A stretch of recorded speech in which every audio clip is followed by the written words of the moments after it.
Well, hello friends, and welcome back to the Miniverse Kitchen. Today we are making some sort of SpaghettiOs monstrosity. I believe Chef Boyardee came out sometime in the 60s or 70s. I can't imagine any child ever eating this, so maybe an adult tried to fancy it up. If you're not from America, SpaghettiOs are a somewhat bland, I would say, not real Italian food, but Italian food that children generally will eat and is very consistent for kids with texture issues. I'm not denigrating Chef Boyardee, it's just not my vibe.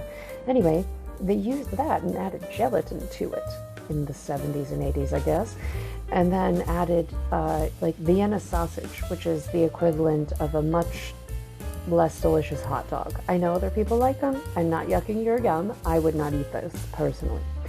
So had to use like 2 full cans, because God forbid I make this any smaller, of the tomato soup, I believe. And, oh, yep, getting a knife very close to our fingers, as per usual, and sped up. That looks much more frightening than it looks in the moment. Anyway, so I sliced up some hot dogs. I had some issues. Yep. This is where I realized that the green would not show because the weird Jello casserole thing was too enormous. Also, you cannot serve it hot. You cannot reheat gelatin. So that's cold. You're eating cold frankfurters and that. Anyway, they kind of twisted around like one of those little straw things from a 1950s diner that I no longer think are sanitary in the post-COVID world. We're also using some little tiny 3mm beads to stand in his sliced olives because I didn't want to hand make dozens of tiny olives. Anyway, getting close here, and one last cure, and we shall have our frightening, oh yes, look at that, with the wonderful franks and horrible little olives. Anyway, I truly don't know who ate this, but I hope they liked it when they did. Stick around for another subsequent recipe if you would. I'd appreciate it. It's weird.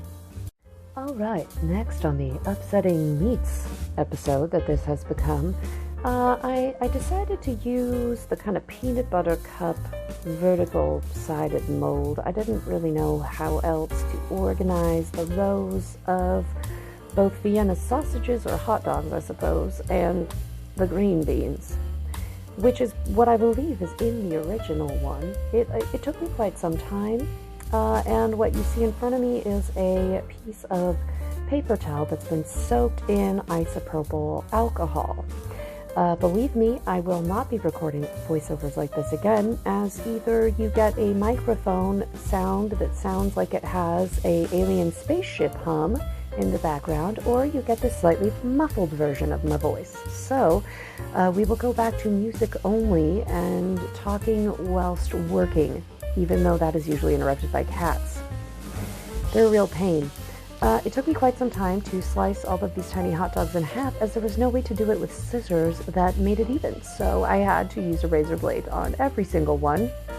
And, you know, God forbid, use something other than my hand. I trust my hand more than I trust most tools, which is why I use my hand as a tool.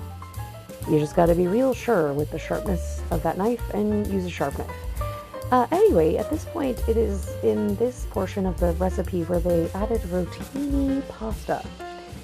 Does this make it a pasta salad that has sausages in it, or is it an entree or a salad? I believe that there were actually bell peppers in the original, but I had tomatoes, so that's what we used. And it was at this point I was horrified with myself because I realized that it was the full depth of that 1-inch tall mold, and I was going to be committed to a significant amount of resin that I had not previously planned for. So it was at that point that I realized I was going to be committed to a lot of resin, and we were going to be under a light for a while. Anyway, I noticed at one point that it wasn't curing. I forgot that I also like to, once the top is cured, flip over the whole mold and cure the backside. I then added, on this one I believe because it was very weird, I don't know if there was something in that mold that I couldn't quite clean out that made the texture not so great. So I took it out and basically did doming resin on the top. Then found out that it was too big for the biggest plate I had for it to sit flat. So while that was curing, I mixed up some 2-part epoxy resin and mixed it up for the plate. Then went in for a bag of romaine lettuce that I accidentally dumped out from the Caesar salad kit, and got that all good and greased up with resin in order to put it on there. Made sure all of the lettuce was looking fancy-prancy, and, you know, got it all set up. And now we have this beautiful hot dog tower. What it's for and who wants to eat it, the world may never know. But I hope you like it.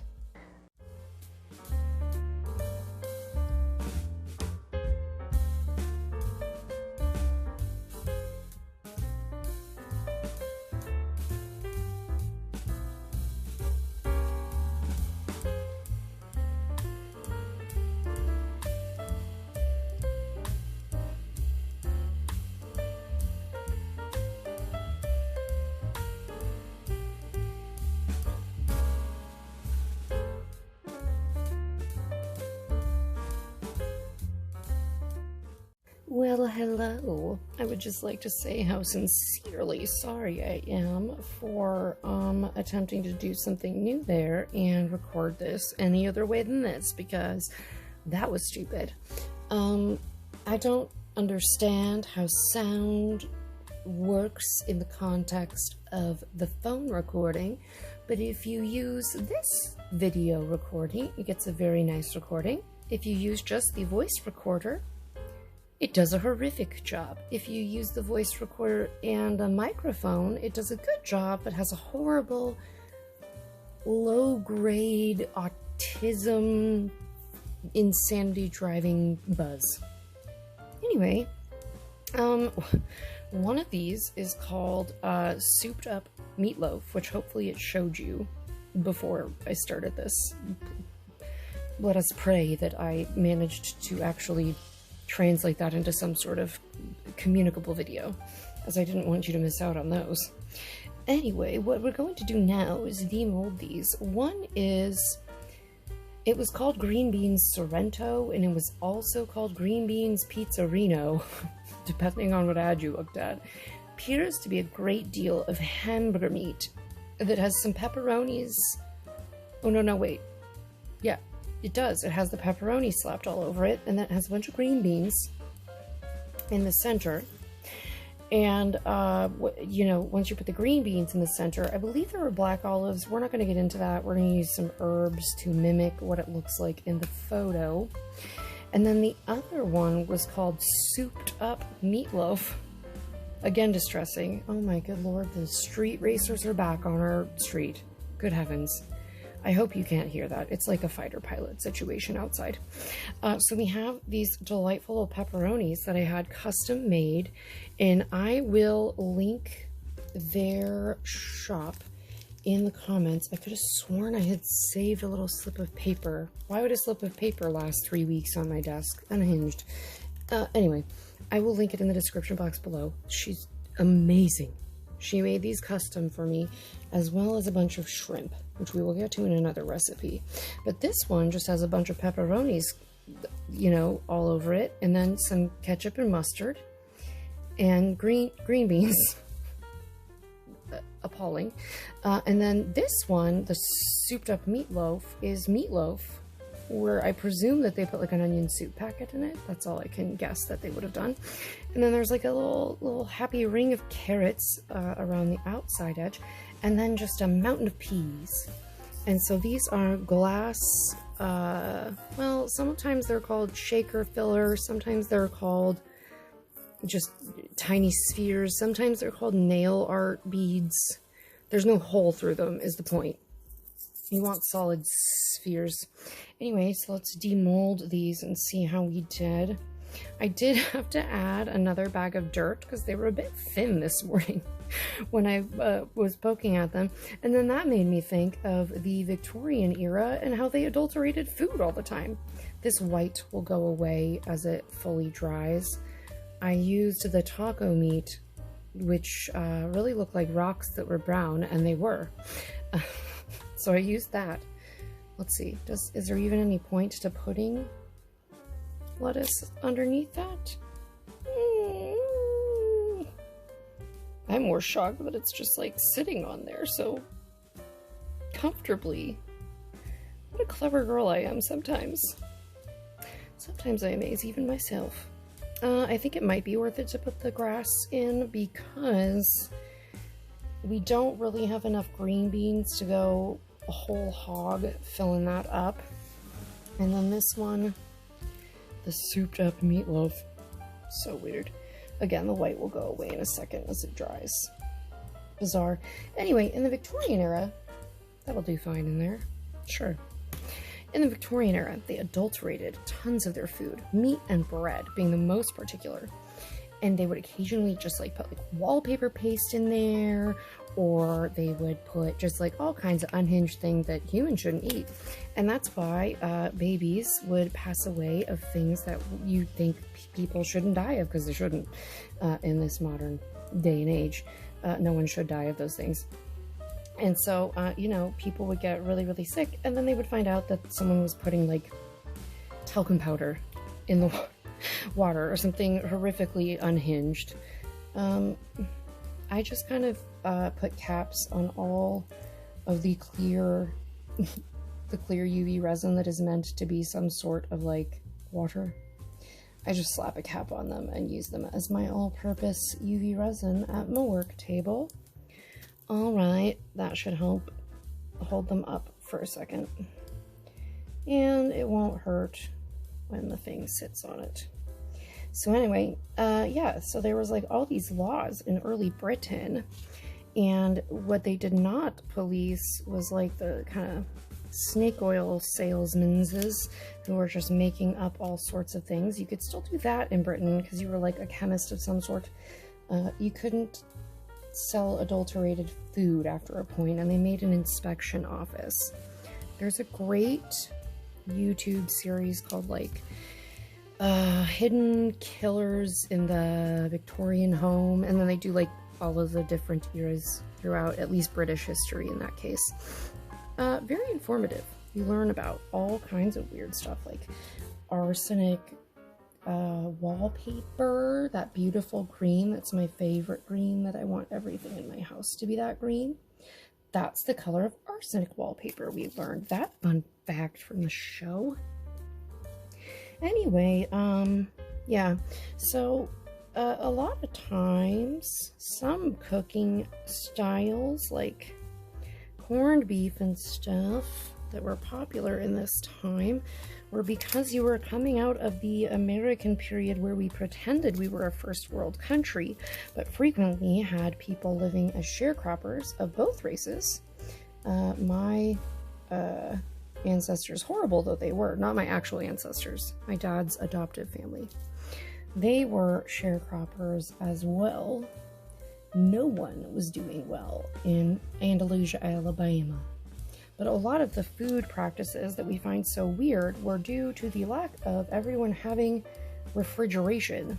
That was like a post-World War II kind of privilege. if you were unaware, that did not come around until much later, and most of America was very rural to the point of many places not having like regular electricity. Hopefully these will stick on. Maybe I should get it on the plate first. That's probably a good idea. We'll get it on the plate first, and then we will drip the colors it needs onto it, and then we will use that to stick it on because at least it will cure around it, in theory. And this we will just pray we can get it to... Oh, yeah, that's a little... I see what I did here. Probably just tear off chunks of it. I find it so strange that they give you kinetic sand when everything else in these kits is so very permanent. I find that baffling. I truly do. Because, like, what? Why? Why would you not just make the whole thing permanent? Okay, I think we're probably safe to attempt to glue this down.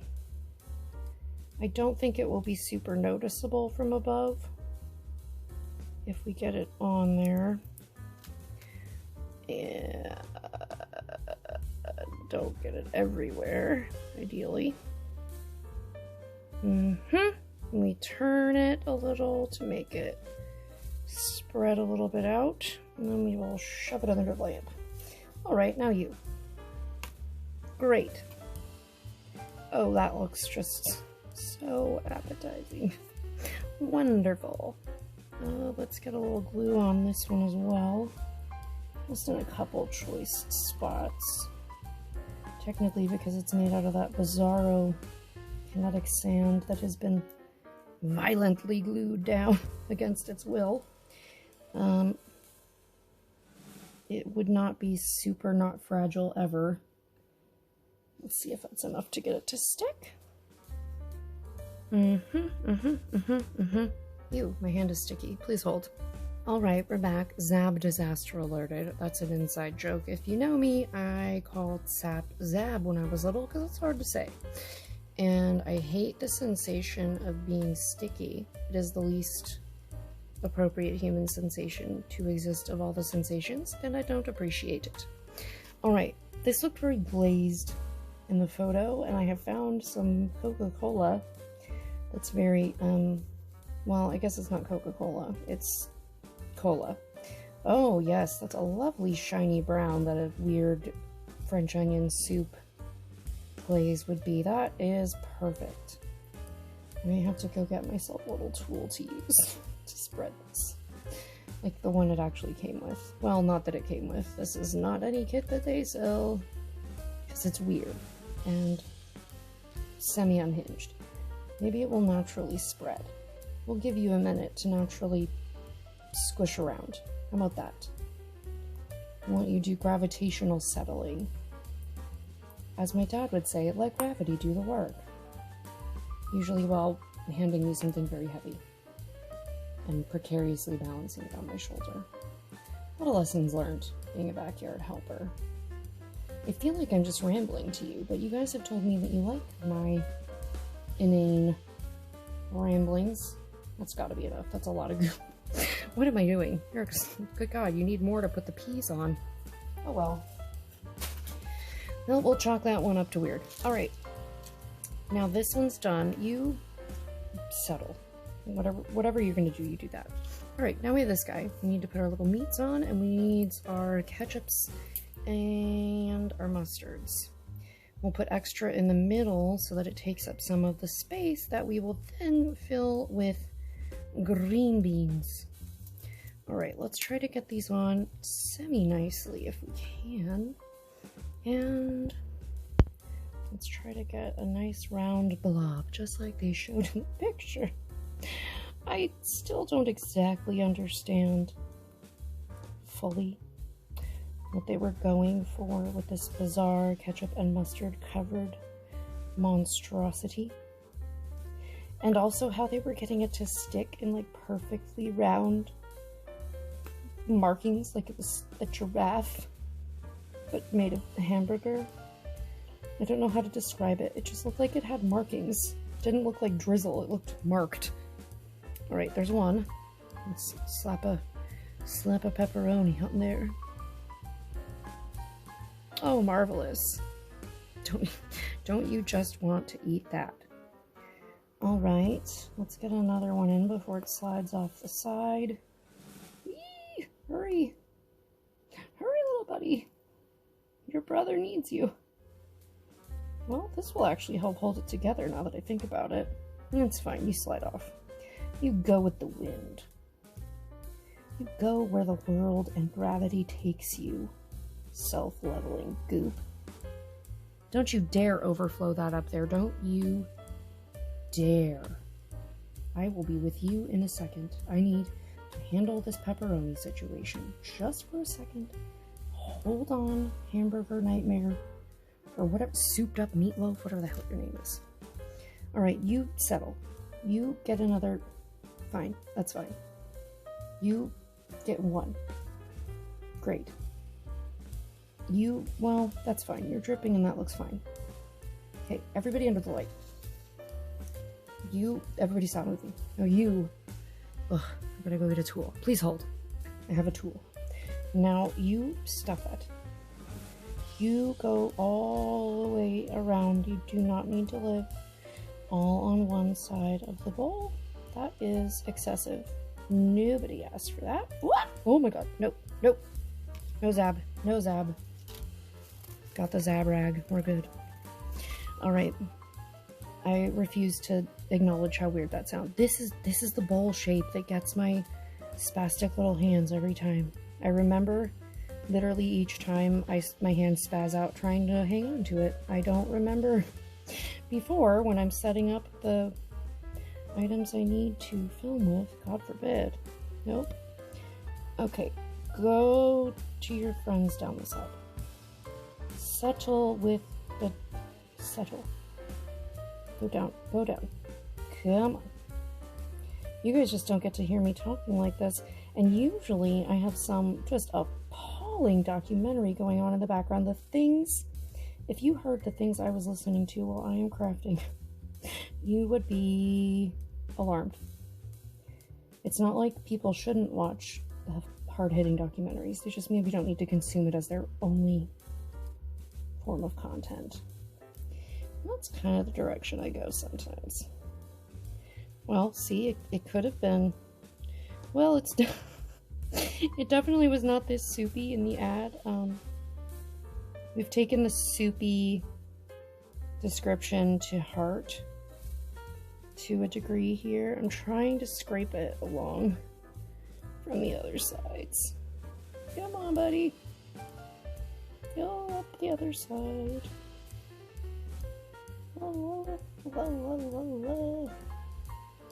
It is a pretty good beef bouillon or onion soup color, I will say that. Alright, now we need to make a little ring of carrots to contain the mountain of, what was it? Peas. That's right. Alright, carrot party. Here's the ton of carrots, which are not carrots. These are called deco sprinkles, I believe. And they are for making fake foods, but more like large size fake foods, not micro fake foods. Like this should be like a cupcake sprinkle of some sort, not a miniature carrot slice. Look how good they look. Oh my god, so funny. Okay, I've been talking for quite some time, so I feel like I will zoom through at least this part, because I'm going to be here setting carrot rings for quite a while, and we will come back when it's time to do the mustard and the peas, and I will talk us through it, since we learned some very hard lessons about trying to voice over. And if you stuck with me through that to get to this better sounding part, I really deeply appreciate that. I am learning, and I don't actually know what I'm doing, and don't want to waste the time I could be doing other crafts, Googling how to do better YouTubes. It's more fun to just make more stuff. If you like it, you like it. If you don't have to stay. I mean, it would be nice if you did, but no one's gonna force you. Alright, let's speed through this next section, and we will... well, now I'm almost done. I might as well just talk to you, I guess. Either way, I think I will speed us through the setting of the peas, because I think I'm gonna have to do several layers of resin to pile them up as beautifully and abundantly as they did in the ridiculous ad. Alright, see you in a minute. Well, you'll see me the whole time, but talk to you shortly. Get off, carrot. Come on. Okay, see you in a second.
Well, all right. We have done it. We have completed 4 more horrific meat recipes this time. Here is our green beans Sorrento, or green beans pepper, what was it? Pizzaroni? It wasn't good. Whatever it was. We've used the nacho plate, some deco sprinkles for green beans, some handmade sausages that cost more than the entire kit to build everything else, and some herbs, as well as adulterated ground beef that we have mixed with actual plant rocks from other kits. And over here we have our magical souped up. Whoa, oh my god, this bowl, I swear to you, my hands do not hold it. It is exactly the wrong size. Everybody, 8-point hold. Everybody in.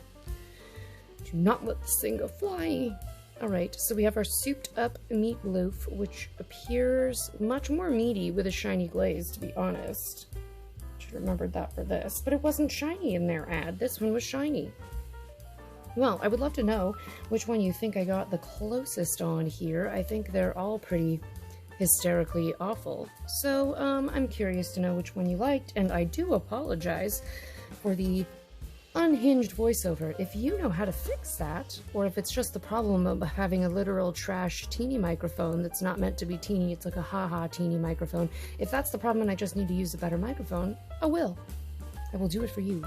If you liked the voiceover but not the sound quality, which no one did. Don't feel bad insulting that. That's just accurate, as it turns out.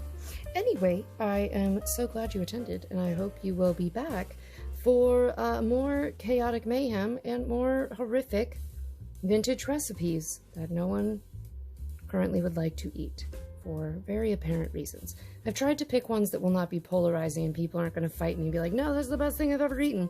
And I attest that this is probably pretty good. Their ad just was unhinged. Anyway, I hope I've earned your like or subscribe today, and if I have, I hope I will see you in the next one. Bye!